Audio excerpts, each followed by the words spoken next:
you so much. Thank you all for being here. As Colette mentioned, my name is Shahrazad Jafari, and I'm feeling incredibly honored to be able to moderate today's discussion with Maulana Wahiduddin Khan. Thank you. I especially want to thank Maulana's community and family for being here as well today and being with us for this discussion. As we all know, Maulana Khan is an eminent Islamic scholar, teacher, and nonviolent activist.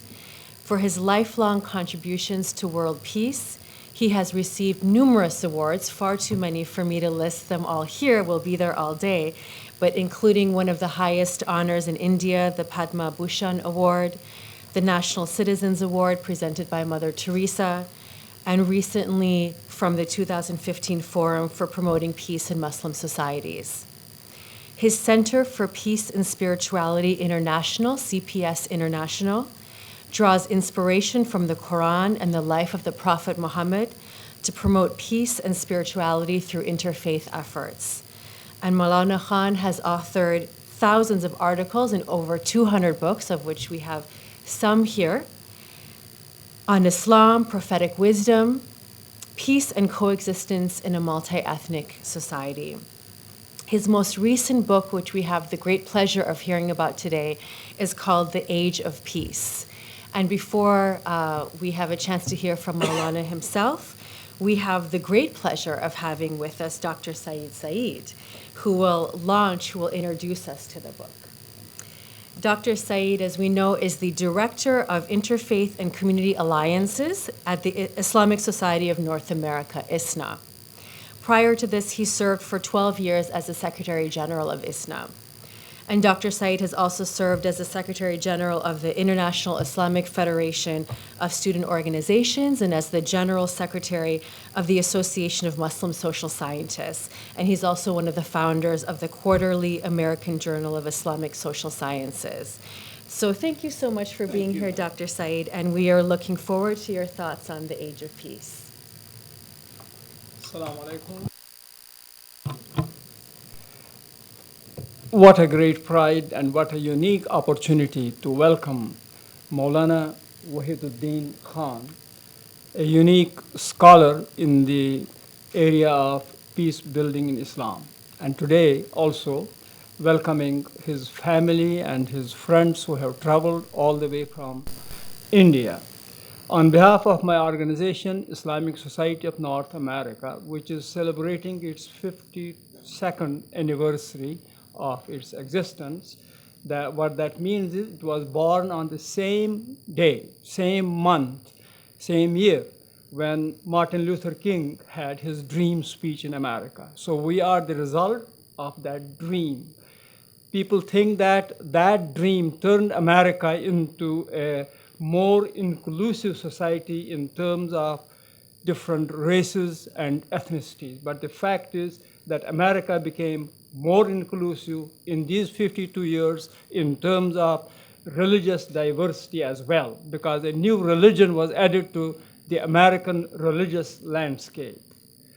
So for the last 52 years, we have been involved in that kind of peace building, and the creation of this institute was one of the greatest collective achievements from us. And we work very closely from the very beginning, and we are involved in different ways in different projects nationally and internationally. So it is really a great honor for me to bring to your attention this special book, The Age of Peace. Maulana calls it the reengineering of mind. So there's another book that was written about 75 years ago.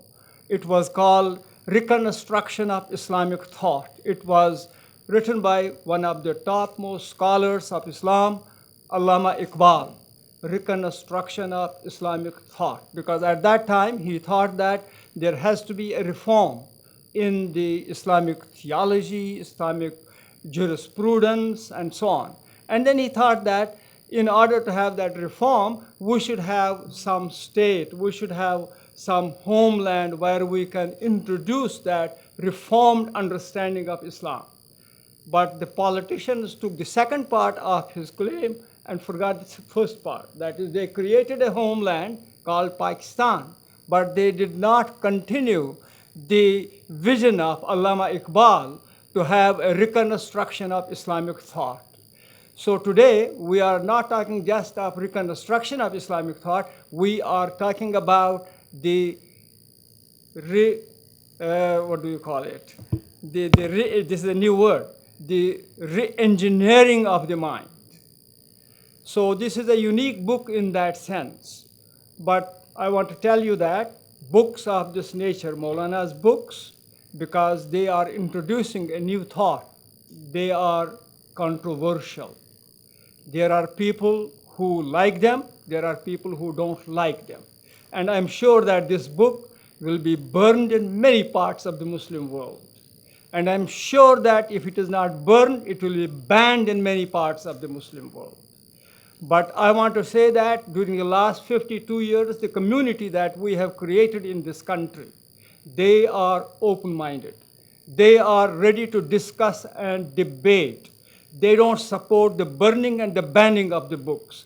This is American Muslim community, and we are proud of that. We hope that it will generate that debate, it will generate that discussion, and that will provide a better perspective to our other brothers and sisters in the rest of the world. So it is with that prayer I am launching this book, The Age of Peace, in the most appropriate place, the U.S. Institute of Peace. You must have seen that this place is very appropriate in terms of its environment, its architecture, and the location. When we come into Washington, D.C., we enter through the Constitution Avenue. The first thing that impresses us is the U.S. Institute of Peace.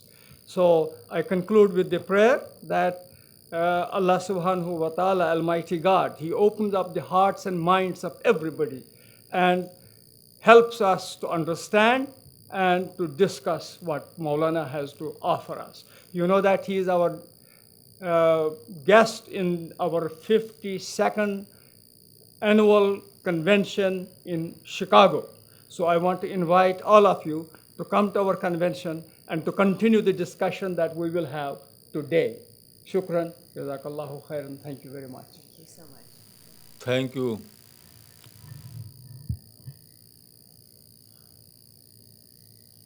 I can say that I visited USA more than 10 times. But this visit is quite different.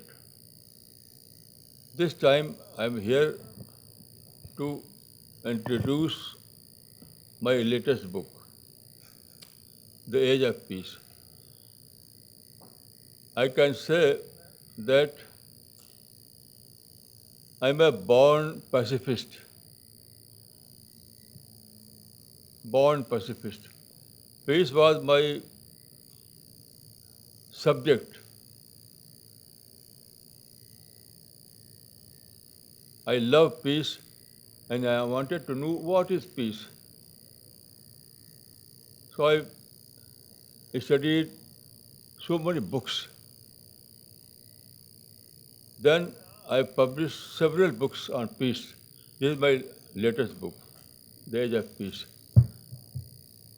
I found that there are so many people who are negative towards modern civilization or modern age. But according to my study, this is wrong. Modern civilization is civilization of peace. Modern age is age of peace. So after this discovery, I wanted to publish a book with this title, The Age of Peace. Those who are engaged in violence and war, they are doing this due to unawareness. These people don't know the real nature of modern civilization and modern age. You know, there are some difficulties. So they refer these difficulties. They want a civilization that is free of difficulties. That is impossible. That is against the law of nature. Because without difficulties, without problem, there is no progress. When there is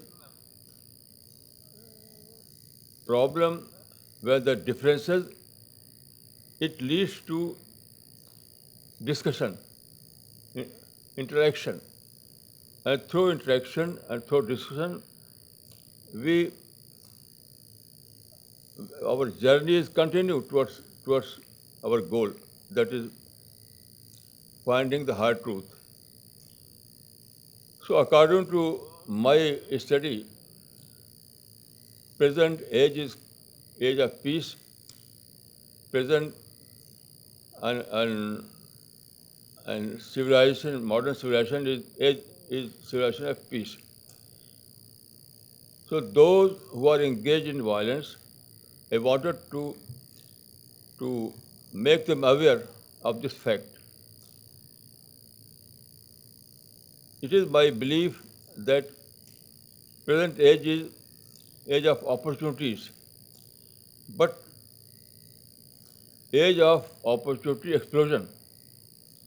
Everywhere there is open explosion, and there is freedom. There is no restriction at all. Everyone can avail these opportunities and can achieve his or her goal. So why fighting? Why hate? Why war? In the present age, war and violence is just to waste your time. If you are engaged in war and violence, you are wasting your time. When there are open opportunities, so you have to avail those opportunities and reach your goal. So this is the purpose of this book. You know, it is a fact that people are generally engaged in wrong activities due to their unawareness. There is a saying in Arabic, "An-nasu adaw ma jahilu." And if people are engaged in wrong activities due to their unawareness, so all these strife, hate, and war and violence are due to unawareness. So I wanted to make them aware of the fact so that they may choose peace instead of war. Then, as far as Islam is concerned, Islam is religion of peace. You know, the very term Islam has a connotation of peace. It means that Islam is religion of peace. There is a very important verse in this regard. Wallahu yadu ila dar salam. And God calls to the home of peace. It means that it is call of God that people must establish a society of peace, a life of peace. People must live in peace of mind. So positivity is the law of nature. Negative thinking is against the law of nature. And positive thinking is according to the law of nature. So this is the purpose of this book. I believe that those who are engaged in violence and war, they are paying a very heavy price. That is, they are backward. They fail to achieve the higher goal that is possible for everyone in this age. So I have studied this subject and so many books.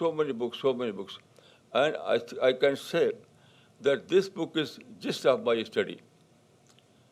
And everyone who will read this book, he will find that peace is summum bonum. Peace is the greatest good for our life. Without peace, you cannot do anything. Peace is must for all kind of progress, religious or secular or any other progress. So this is the purpose of my visit, and I am thankful to you for arranging this meeting and this and inviting me to address this learning audience. So I'm thankful, and may God bless you. May God bless you. May God bless you.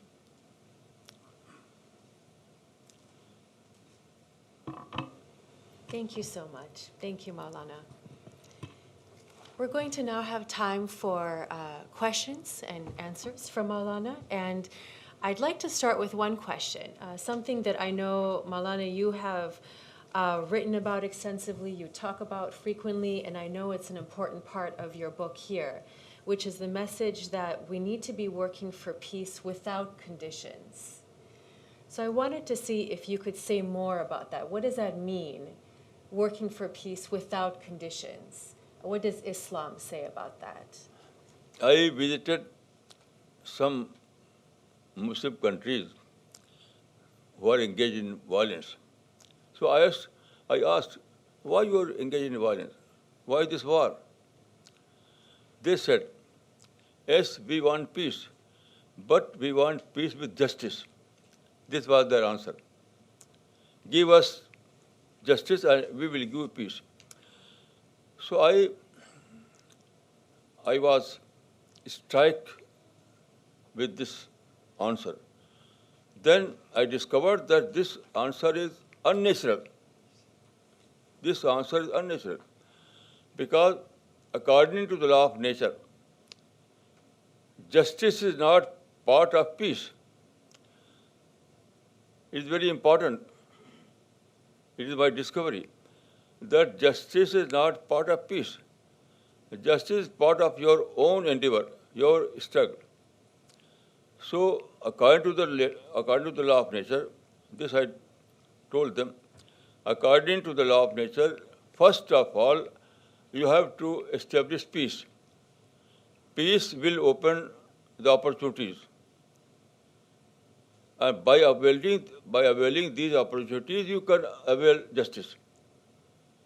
Justice or any other rights can be achieved only through your own endeavor. So justice is different and peace is different. Peace gives you base. Peace only can you give base, not the justice. So first of all, you have to establish peace at any cost. It is my belief that peace for the sake of justice. Peace for the sake of peace. Huh? Peace for the sake of peace. Peace for the sake of peace.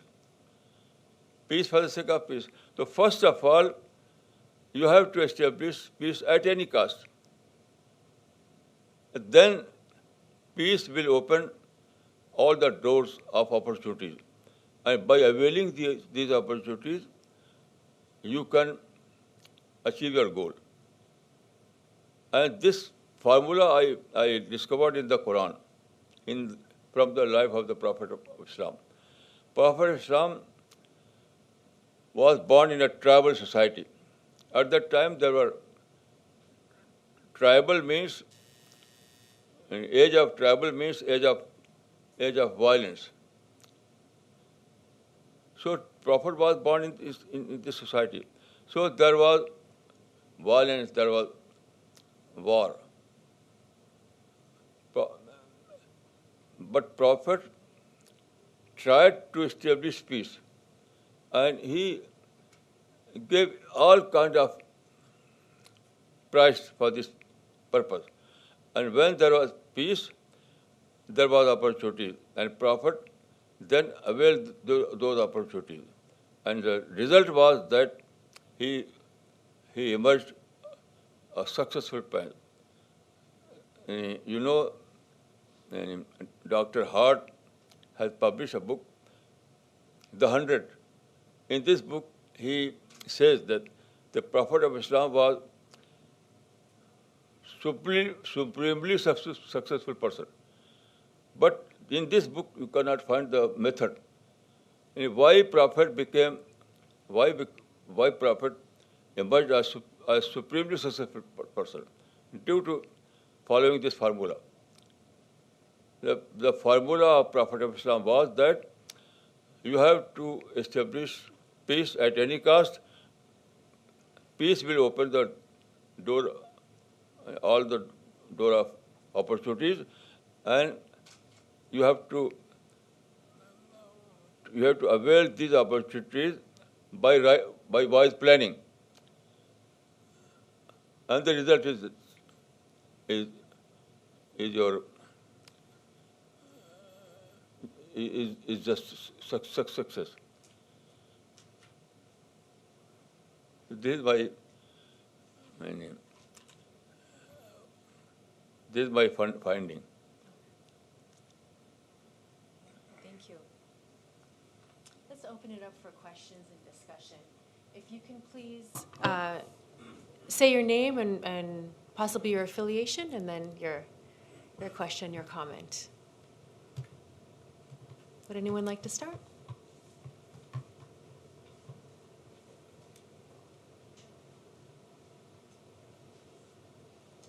Yes. Aslam Alikum. My name's Arslan Suleiman.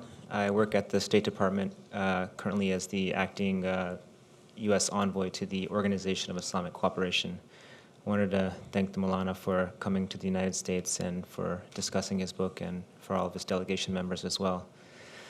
One question that I had was, the Maulana was mentioning that in his studies he's drawing from the Quran and the example of the Prophet in promoting peace. But today we also have many of these members of extremist groups who look back at the example of the Prophet and the Sahaba during wartime, and they look at these examples and use different practices during battles and other examples as justification for their own violent acts and tendencies. So I was wondering if the Maulana had any comments about that, about how the examples from the past have to be contextualized, and how to distinguish between those examples which have a basis or a context of around violence and those that don't. Thank you. It is by finding I discovered after a detailed study that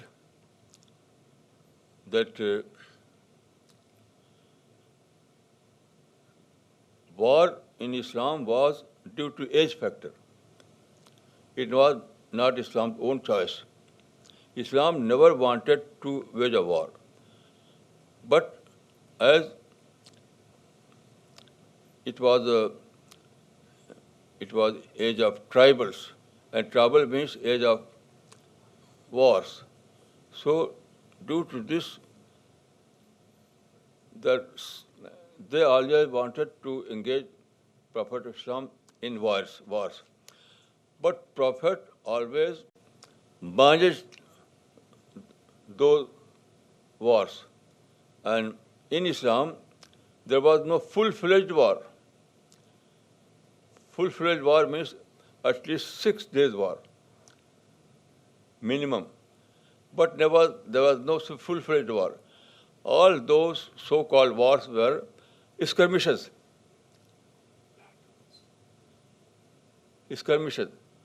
Why? Because Prophet Islam always managed the situation rather than jumping to fight. Then I published a book, Prophet of Peace. I think this book is available here. You can read it. Prophet of Peace. People generally think that Prophet of Islam was Prophet of violence. It is completely wrong. According to my study, those people were tribal chiefs, they wanted to involve him in war almost 85 times. 85 times. But in actual sense, there were only 4 wars. 4. Because Prophet always managed, always diffused the tension. So, Prophet gave this example that if there are some violence from the opposite party, you have to manage it. Don't respond violently, but respond peacefully. So I have established this fact in my book, The Prophet of Peace. Perhaps this book is available here, and inshallah you can find some time to read it.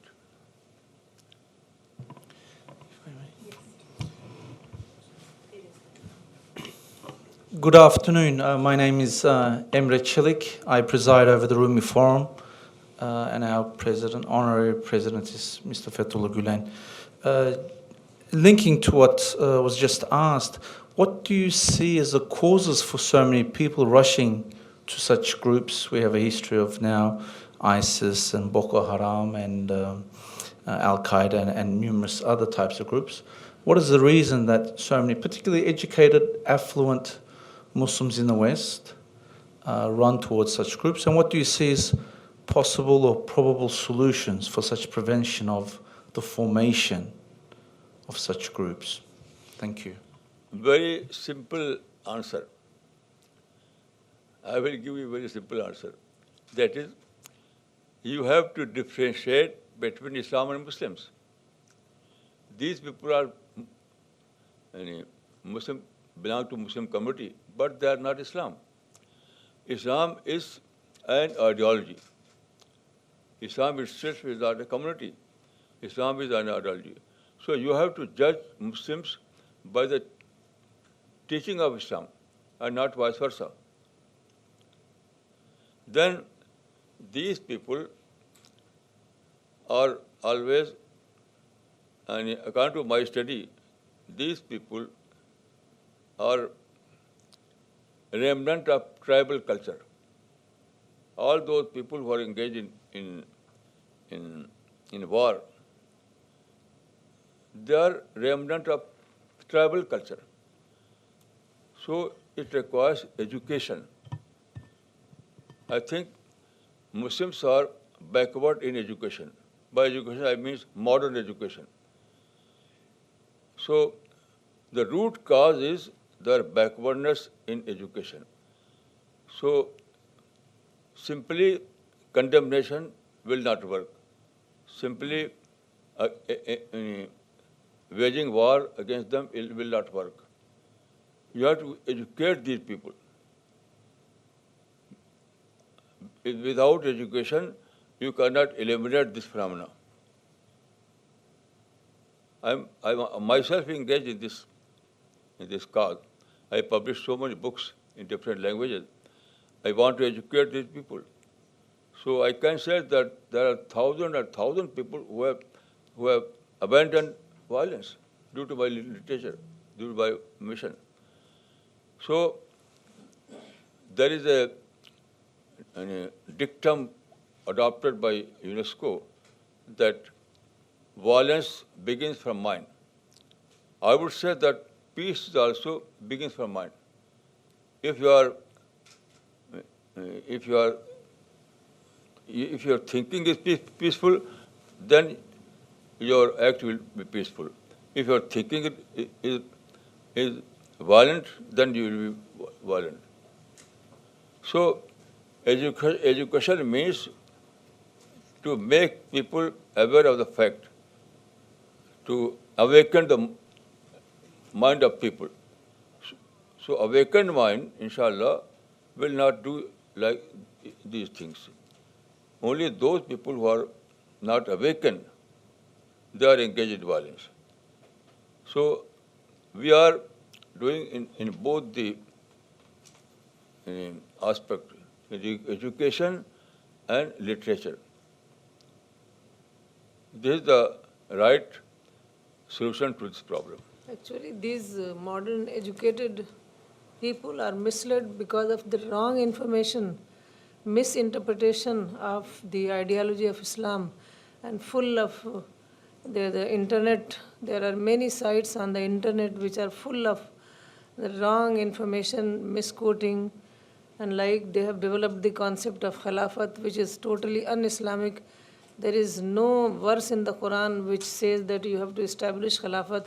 So it is full of wrong interpretation of Islam. So we have developed the right interpretation of Islam, and by reading our books, many people in thousands of numbers, they have come back to the right concept, peaceful concept of Islam. So we will have to give them right ideology. And like the Prophet's most important event in the life of the Prophet is Sulh Hudaybiyah, peace agreement. They don't refer to this peace agreement. They will refer to the battles, because in those age, it was the age of religious persecution. And the Prophet was propagating Islam peacefully, but because of the age of religious persecution, he was opposed. He was driven away from his hometown, and when he went to Medina, he was attacked 2, 3, 4, many times. He always avoided.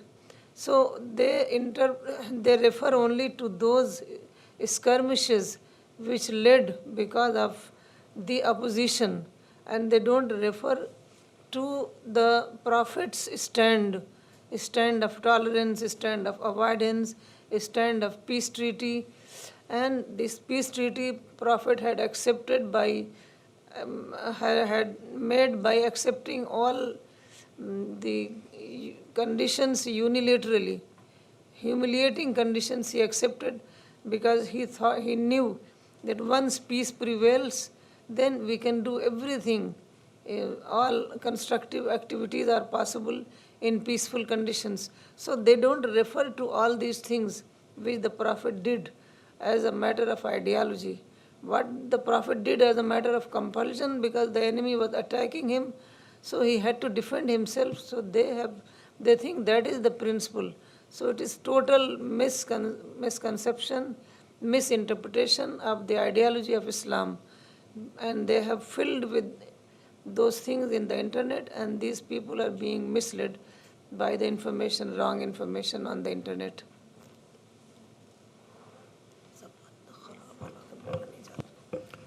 Salam Alikum.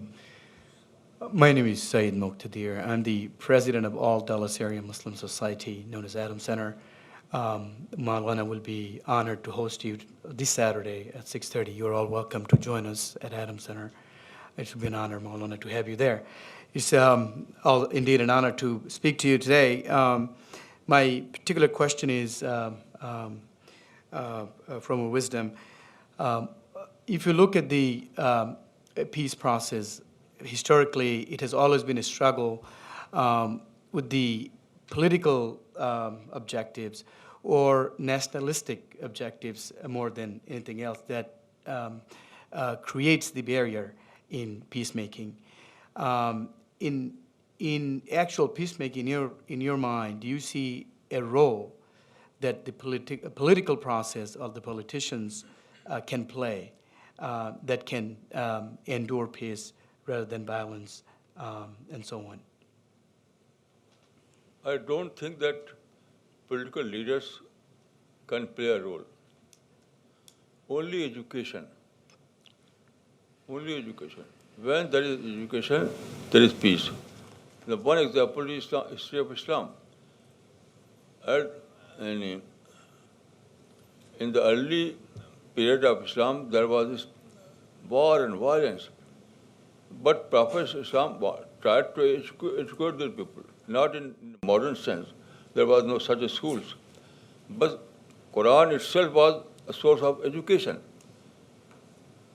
Quran, there was a universal principle given in the Quran that as-sulhu khair, peace is the best. This was Quranic education. Peace is the best. And through peace you can achieve all your goals. But through violence you cannot achieve anything. So Quran itself was a source of education. Then there was a peaceful society. Before Islam, there was a tribal culture. Every day there was war and violence. But Islam was successful to establish peace. It was through education. Quran itself was education. So I don't believe that political leaders play a role. History is not. History will not witness to this claim.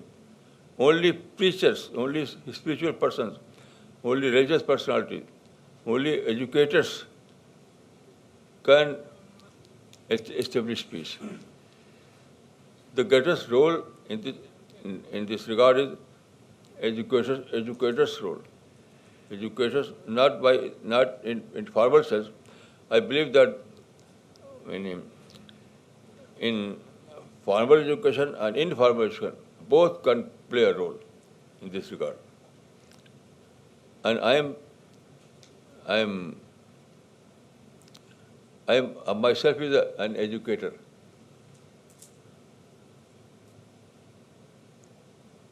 Absolutely, yes.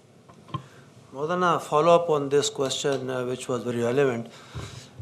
Education is important. We all know that. Sorry, my name is Tariq, and I'm just an independent consultant nowadays. Now, education is important, but the thing is, we have so many people who have been educated enough in this world. But with that, there has to be, from my personal perspective, has to be a desire of discovery of God. So without that discovery, like in case of Muslims, I can safely say, I lived a long life with Muslims. Except your readings, your books, I never came across a single Muslim in the last more than 50 years of my life who ever told me that you have to discover God. Now, when Dr. Said was talking about Allama Iqbal, I sometimes think he was giving a very interesting thought at that time. But the fact is, Muslims ruled India for 7-8 centuries. They had no inhibition, they had no obstacles. But since they had not discovered God, from my perspective, therefore, they never cared about God. And now, when Hindus become a majority during the independence struggle, the same Muslims, because of fear of being a minority, they start looking for a homeland. So I think realities are very bitter. Now, because of that thinking, my question, what bothers me is, why couldn't Iqbal understand this fact at that time, that people like me, I have no interest with God, and they are trying to experiment something in a separate homeland? So all I'm saying is that with education, there has to be an interest in God. Without that, education can lead us nowhere. Thank you. Yes, I do agree that if you are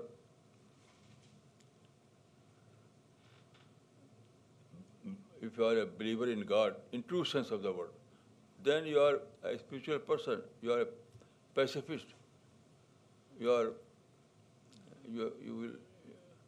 a peaceful person. But I think that peace is not religious subject basically. Peace is secular subject basically. It is true that the believer in God will never go to violence. It is true. But peace itself is a secular subject. And I can say that I can refer to Japanese society. Japanese society is a secular society, basically. And they are most peaceful person. Although in the Second World War, there were violent persons, but now they are peaceful persons. So I think that belief in God is greatest good, it is true. But peace can be established through secular ways. because where there is peace, there is industry, there are all kinds of development. So it is everyone's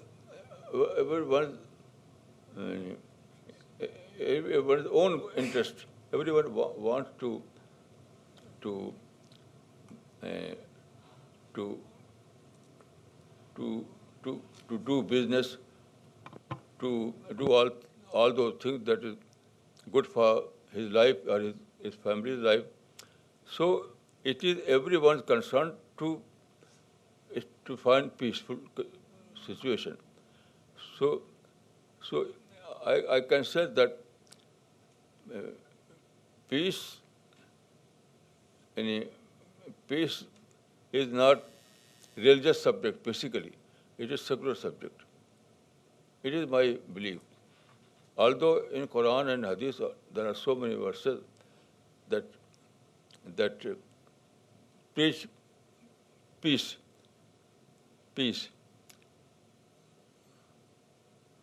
But peace is not like prayer and like Hajj and Zakat.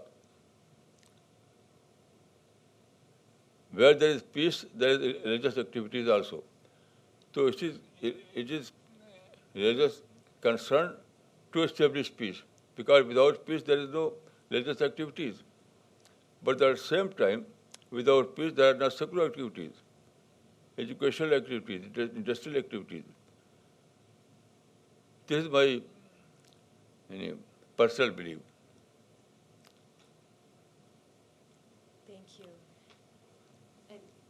Well, I can't believe it, but we're actually out of time already. You have one more question? Do we need to leave the room immediately, or one more question? Okay. You talked about reengineering of minds. How can you re-engineering jihadist mindsets, and how have you dealt it in this book? Re-engineering of mind means deconditioning of mind. Because everyone is born in a society, and it is society that conditions your mind. Everyone becomes Mr. Condition or misconditioned. So it is the first duty of educators to decondition their mind. And deconditioning means re-engineering of mind. Without deconditioning of mind, you cannot expect from people, because man always think under his conditioning. So before deconditioning, you cannot make them any objective thinker. Only a deconditioned thinking can think objectively. So this is the psychological issue. According to psychology, everyone is conditioned, Mr. Condition, misconditioned. So if you want to bring about change in life, first of all you have to decondition the mind. Before deconditioning, you cannot bring about any change in their life.